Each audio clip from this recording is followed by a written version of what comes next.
नमस्कार दोस्तों, क्राइम तक में आप सबका स्वागत है। मैं हूं सुप्रतिम बैनर्जी। आज की कहानी राजस्थान से है, राजस्थान के अलवर शहर से। अलवर में ही एक और जगह है भिवाड़ी, आप लोगों ने ज़रूर नाम सुना होगा। भिवाड़ी एक बहुत बड़ा इंडस्ट्रियल टाउनशिप है। यहाँ सैकड़ों फैक्ट्रीज़, कंपनीज़ हैं और यहाँ की प्रोडक्टिविटी भी बहुत ज़बरदस्त है। तो इसी भिवाड़ी में एक परिवार रहा करता था। 3 लोगों का छोटा-सा परिवार था। महिला थी शशि, पति का नाम था इंद्रपाल और शशि की एक छोटी-सी बेटी थी। असल में शशि और इंद्रपाल ने अब से कोई 2 साल पहले लव मैरिज की थी।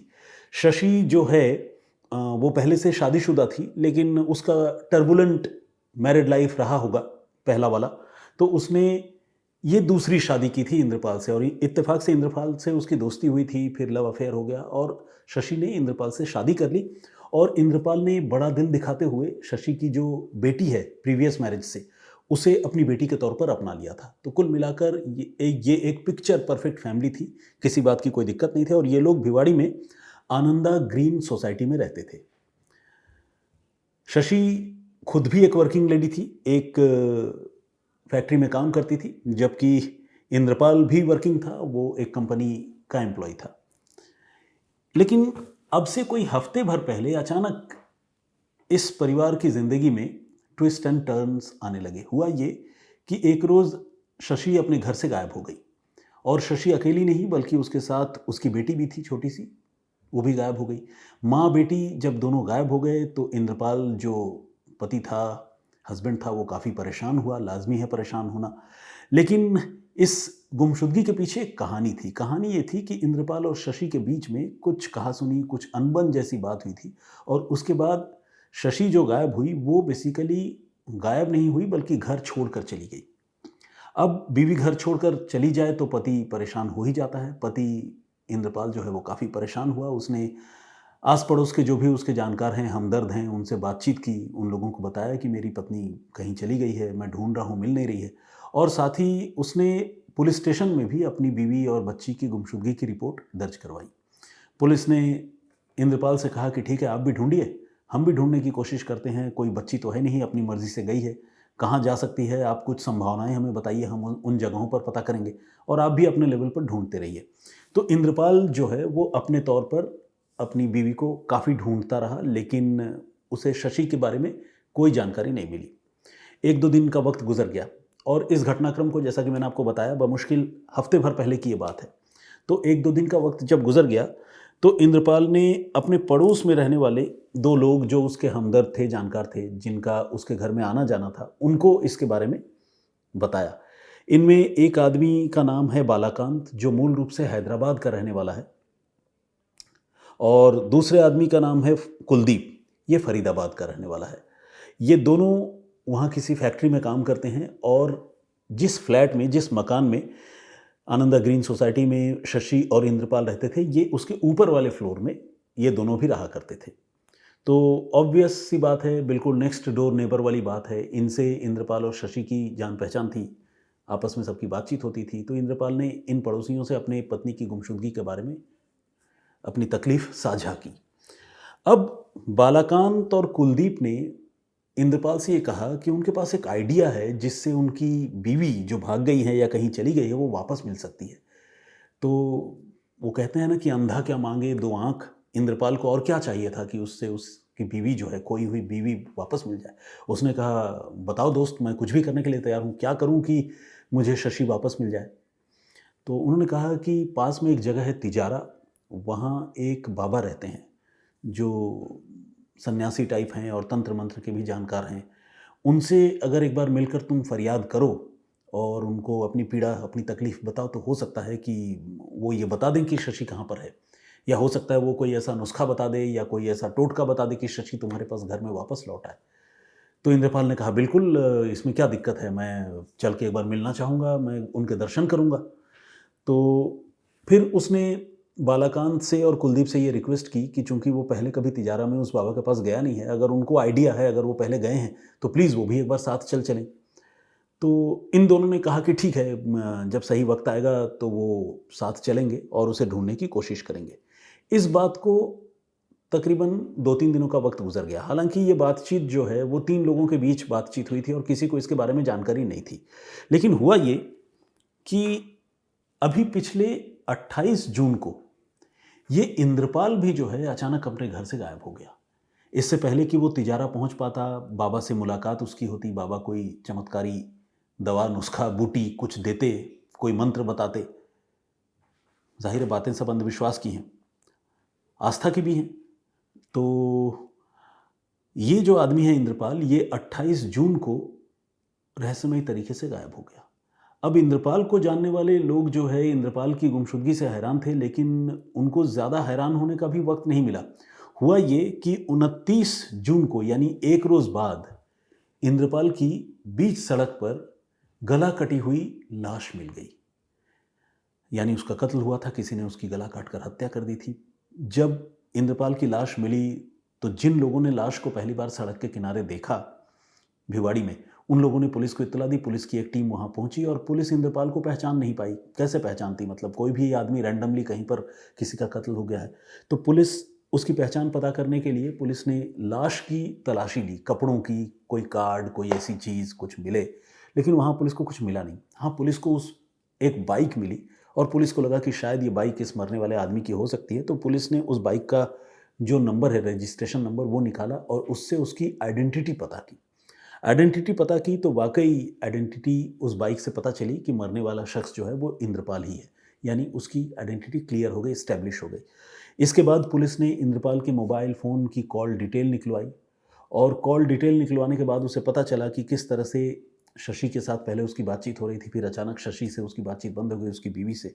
लेकिन इसी के साथ जब उसका कॉल डिटेल पुलिस ने निकाला तो पुलिस को कुछ ऐसे नंबरों पर उसके बातचीत किए जाने की खबर मिली जो नंबर पुलिस की नज़र में संदिग्ध थे। यानी ये नंबर किसके हो सकते हैं, पुलिस को अभी इनका पता लगाना था।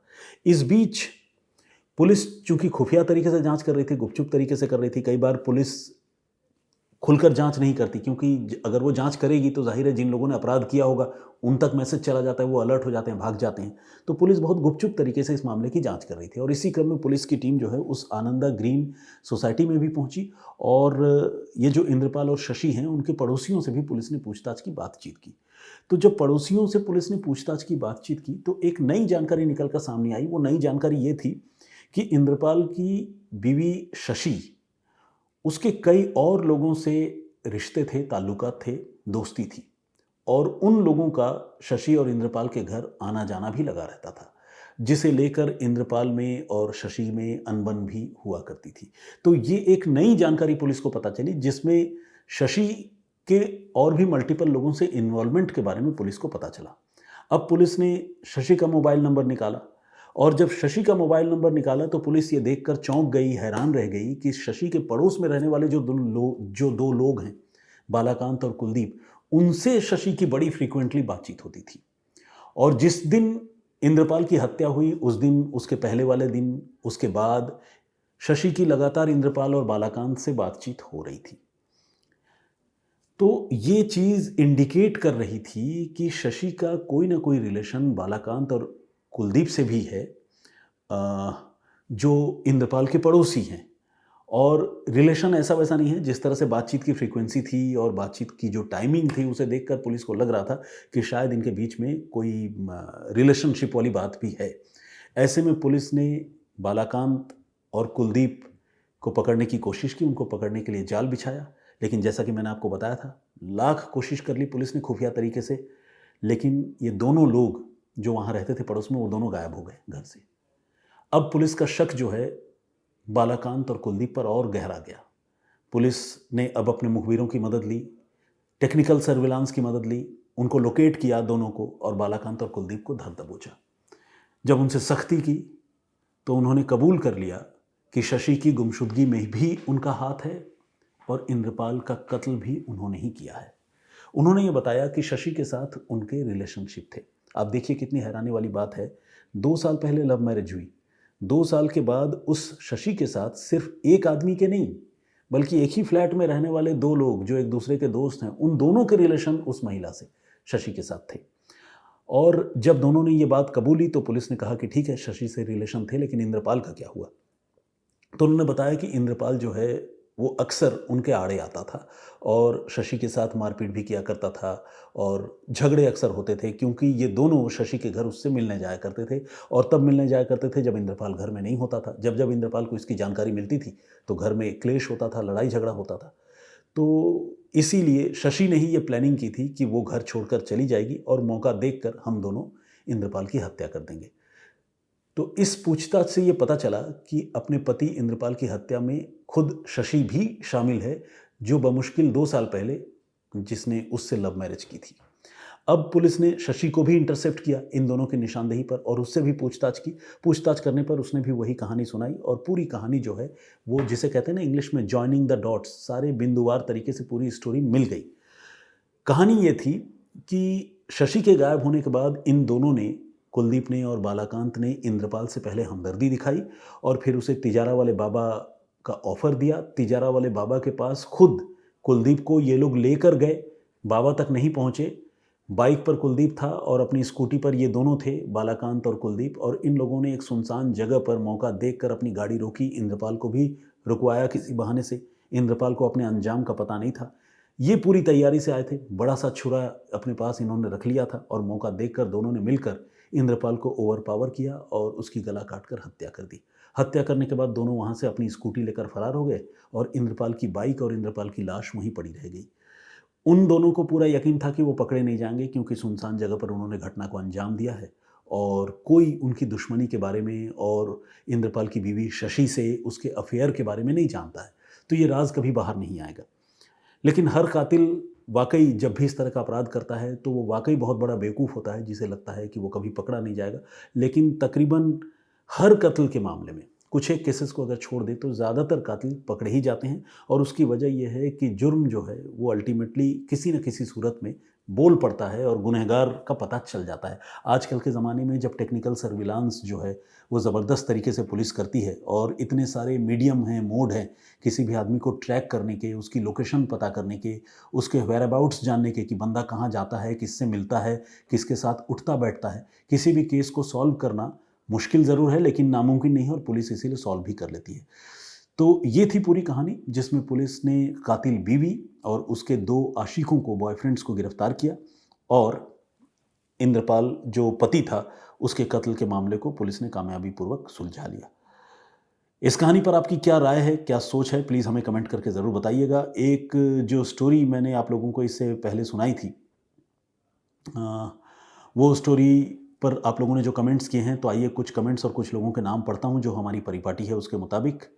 स्टोरी देहरादून की थी जिसमें हमने आपको बताया था कि किस तरह से 2 बैग जो एक सीन ऑफ क्राइम पर मिला और जहाँ से क्राइम की शुरुआत हुई, इंसेप्शन ऑफ क्राइम जहाँ से हुआ, उस जगह पर एक बैग मिला। तो दोनों बैग के ब्रांड एक थे, दोनों बैग पर एक ही जैसा स्टिकर लगा हुआ था और उन स्टिकर से पुलिस कातिल तक पहुंच गई और ट्रिपल मर्डर के खौफनाक मामले का देहरादून पुलिस ने खुलासा किया।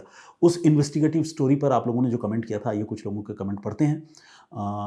एक हमारे दर्शक हैं, उन्होंने स्टोरी की तारीफ़ की है और साथ में शम सर के बारे में भी कुछ कहा है। बाकी उन्होंने अपना नाम नहीं लिखा तो इसीलिए उनका नाम जो है मैं नहीं पढ़ पा रहा हूँ। बाकी देवाशीष भट्टाचार्य जी ने कमेंट किया है और बहुत बहुत स्वागत आपका। शेख जावेद का कमेंट है। दीपक हीरा जी हमारे रेगुलर लिसनर हैं, उन्होंने भी कमेंट किया है। मिस्टर उमेश भूंया जी का कमेंट है। रोहित सिंह, उद्रेश बिंद का कमेंट। स्वीट प्रीत ने भी कमेंट किया है।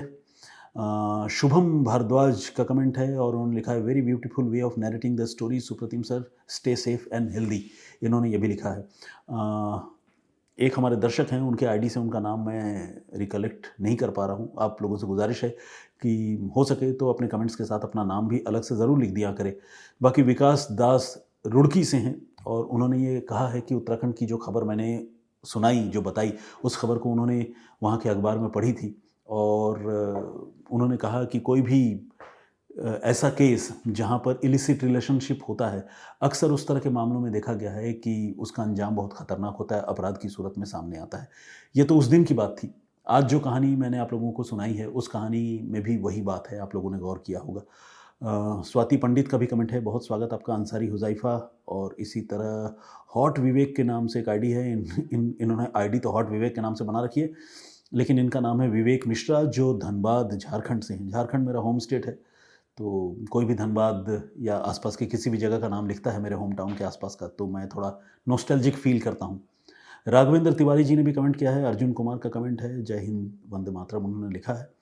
बहुत धन्यवाद आपका। शुभम यादव बिहार से भी हैं और विजेंद्र सिंह जी इन्होंने भी कमेंट किया। इसके अलावा और भी बहुत सारे लोगों ने कमेंट किया है। सारे लोगों के नाम और कमेंट एक ही दिन में पढ़ना संभव नहीं है, तो प्लीज़ आप सबसे रिक्वेस्ट है कि इसी तरह से कमेंट करते रहिए, स्टोरीज सुनते रहिए, सपोर्ट करते रहिए, और अगर कोई सुझाव मेरे लायक हो तो उसे ज़रूर लिख कर भेजिए। फिलहाल मुझे इजाज़त दीजिए, अपना बहुत ख्याल रखिए, सुरक्षित रहिए। जय हिंद, जय भारत।